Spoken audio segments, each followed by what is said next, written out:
bahama khanarratti dalagee ayyaan diinummaan ani ayyaaniif qabu maali daandirraan deemaa jira halkanii waan feete keessa nanayte hanjamu ayyaan abadan hin dandeessu amma ulaa jala geetiin jira mana rabanan ayyaan maaliif na rabannu ulaa ayyaan dubaadani ana jirtu gabbe gara ana kan bayni nija afaan babba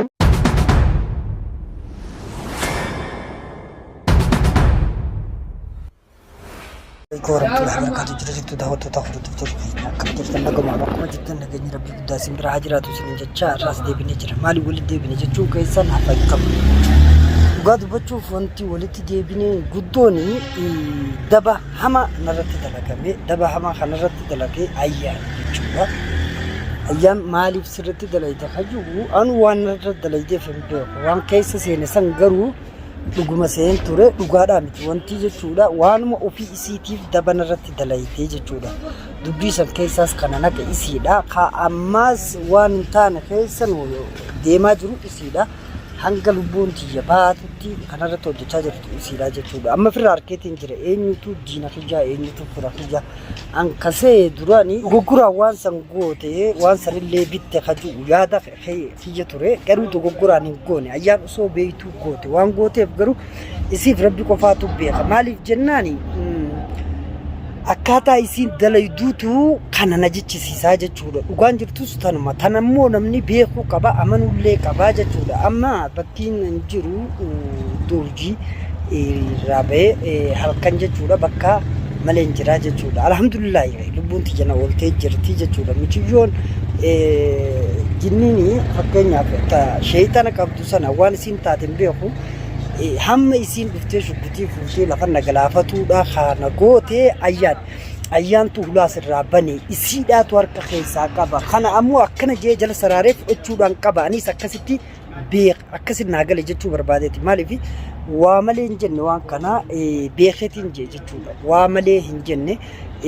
ayyaan waan isiin goote walumaa galatti agaratan erga michiyyoon ammoo shubbitee harkaa fuute wanta isiin raawwattes waan isiin jechaa turtes hunduma quba qabdanii jechuudha ani ammoo ayyaan sirriitti firraa beekee jira ayyaani waan kana gootee fi fuula duraaf gaa itti dhufu dhammaani karaarra dhaabbateetiin isin waraabaa jira haalli ani keessa jiru haala hamaa fi cinqiidha jechuudha haala walumaa galatti ilmi namaa keessa hin seenne keessaan seene ayyaan waan nu goote wanni isiin goote hedduudha gurguddoodha fakkeenya horii keessii kennee maaloo sii kennee ka isiin jettu horiin isiin naa kennite siin jiru horiin naa kennitu kami horiin bade kami horiin isiin naa kennitu kami horiin isiin hogguurraa haasoytu akka naa kennite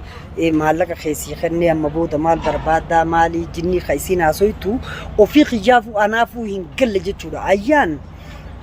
waan dalagaa jirtu keessatti walumaa galatti isiin beeytee amantee dalagaa jirti waan dalayduufi anis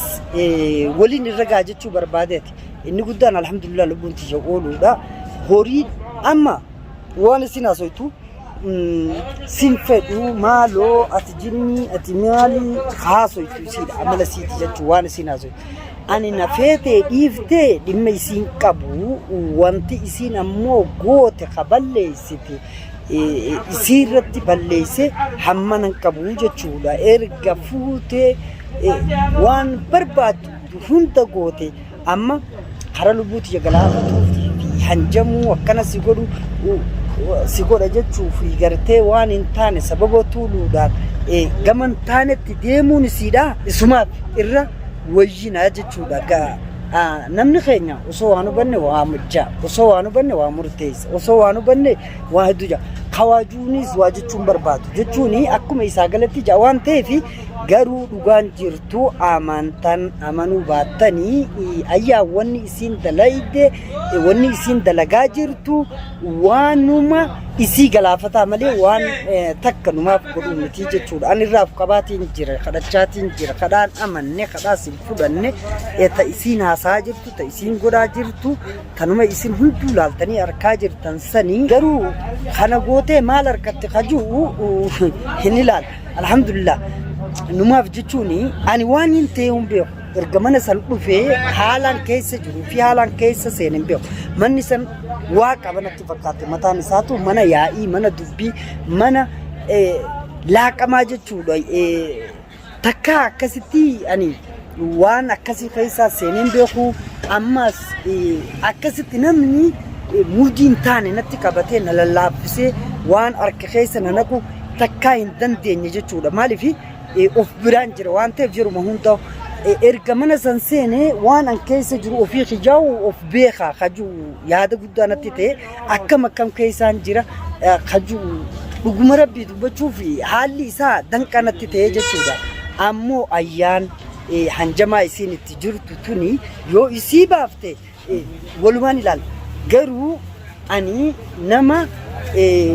itti qoosan yookiin ittiin taphatanii miti isiinis kan hubachuu erga waan feete kanaan fedha maalu jettee wantoota jiru hunda facaaftee fiixee guutuu ammas garagaltee akka nama ani daandii irraa isitti makamee yookiin nama bira hin jirre hojjetee hin jiraanne kashlabbee wayitti qabdee yeroo haasoytuu fi yeroo kana bira dabarte guusa yaaddoo ooltu arkuu caalaa wanti diinummaa biroo isiin naa qabaachuu naa mirkaneessu hin jiru kanaaf ofirraa beeka jechuu barbaadeetu walumaa galattu haa ta'u ammaan tana ani imalarraan jira imalli gamuma isaaniiti hojii tanatti jechuudha erga waan kanan nanayte ayyaani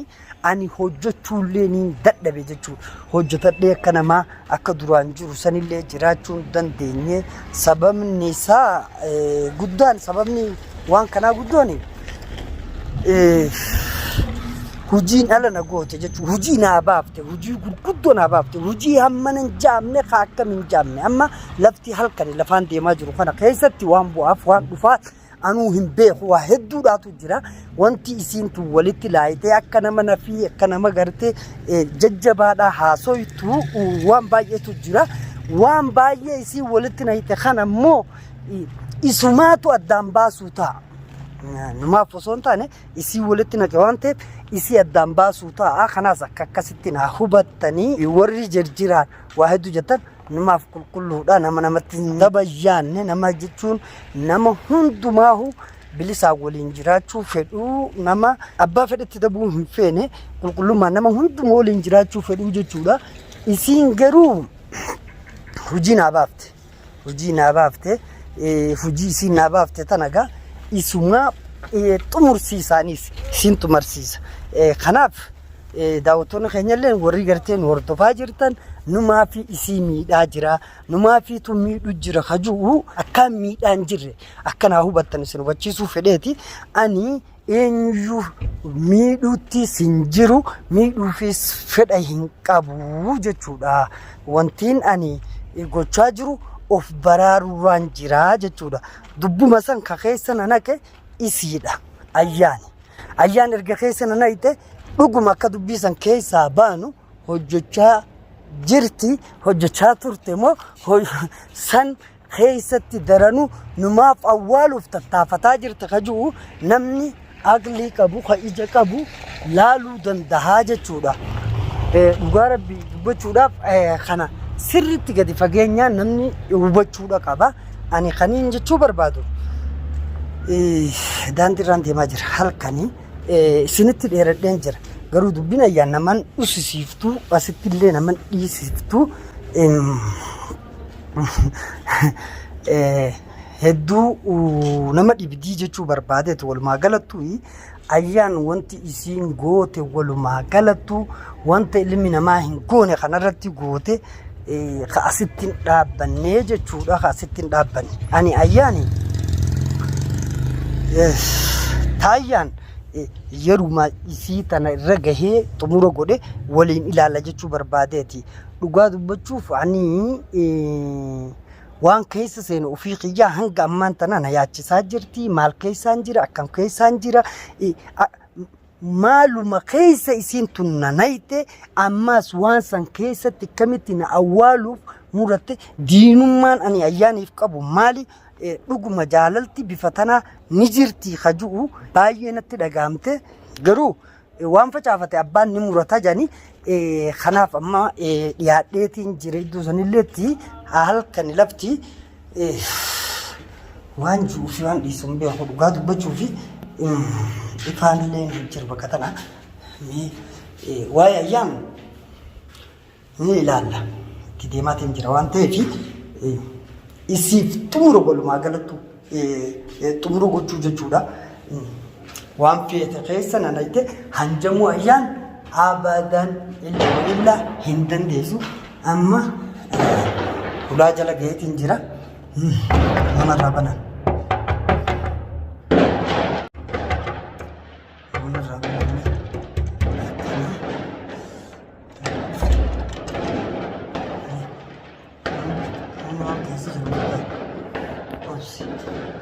Ayan, maaliif na rampan ula? Ayan.